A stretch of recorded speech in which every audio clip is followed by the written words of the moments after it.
In recent months, quiet changes in the nuclear policy of the United States have started to draw attention across the NATO alliance. There were no dramatic speeches, no emergency meetings announced to the public, and no shocking headlines. Yet behind closed doors, small adjustments in strategy, planning, and modernization have sparked serious conversations among members of the North Atlantic Treaty Organization. What do these quiet changes really mean? Are they simply routine updates to old systems, or do they signal a deeper shift in how the United States views nuclear weapons and global security? And how are America's allies in Europe reacting to these moves? For decades, the United States has provided what many call a nuclear umbrella to its NATO partners. This means that American nuclear weapons help protect allied countries from nuclear threats. Some U.S. nuclear weapons are even stationed in Europe under special sharing arrangements. This setup has been a key part of NATO's defense strategy since the Cold War. It has allowed European countries to rely on American protection instead of building their own nuclear weapons. Now, subtle changes in America's nuclear posture have raised new questions. These changes include updates to weapon systems, adjustments in readiness levels, and evolving language about how nuclear weapons might be used if needed. None of this has been presented as a major shift in policy. Still, when it comes to nuclear weapons, even small changes matter a great deal. Many of these adjustments are linked to the current global security environment. Russia's war in Ukraine has deeply shaken Europe. At the same time, tensions between the United States and China are rising in the Indo-Pacific region. The United States faces growing challenges from more than one major power. In response, Washington appears to be making sure its nuclear forces remain modern, flexible, and ready. But how does this look from Europe? In Germany, the issue is especially sensitive.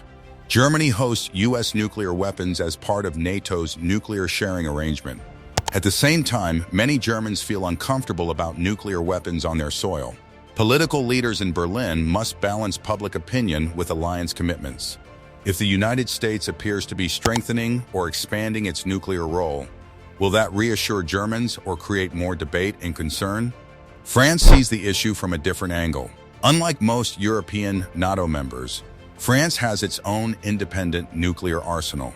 President Emmanuel Macron has spoken about the need for Europe to become more strategically independent. Quiet changes in U.S. nuclear policy naturally raise questions in Paris. Should Europe rely even more on American protection, or should European countries invest more in their own defense systems? In Eastern Europe, the reaction is often different. Countries like Poland and the Baltic states feel directly threatened by Russia. For them, strong and credible nuclear deterrence is not just theory, it is about survival. Many leaders in this region welcome signs that the United States is reinforcing its commitment to NATO's defense. A stronger nuclear posture can be seen as a clear message to Moscow that aggression will not succeed. Yet even in these countries, there are deeper questions. If nuclear weapons become more flexible or easier to use in limited scenarios, does that increase safety by strengthening deterrence? Or could it make nuclear conflict more likely by lowering the threshold for use? Russia plays a major role in shaping these discussions. Since the invasion of Ukraine, President Vladimir Putin has repeatedly reminded the world that Russia is a nuclear power. Russian officials have spoken openly about their nuclear capabilities and have carried out exercises to demonstrate readiness. Such actions have made European governments more alert and cautious. The United States seems determined to show that NATO's deterrence remains strong.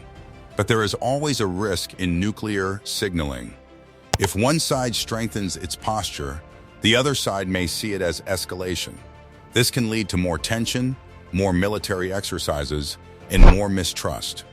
How can deterrence be strengthened without increasing the risk of misunderstanding? Another important factor is modernization. Many parts of the U.S. nuclear arsenal are decades old.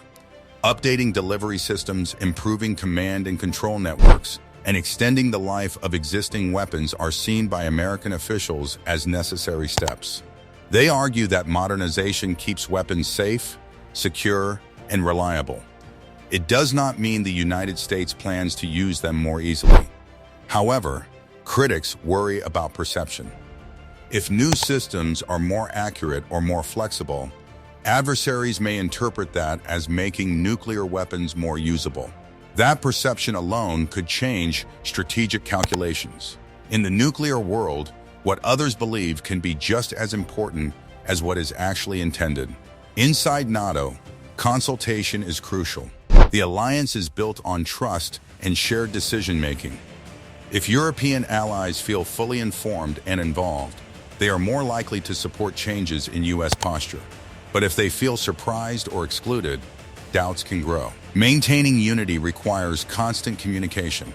The broader global picture adds even more complexity. The United States is not only thinking about Europe, it is also watching China's expanding nuclear arsenal and North Korea's missile tests. American defense planners must prepare for multiple possible threats.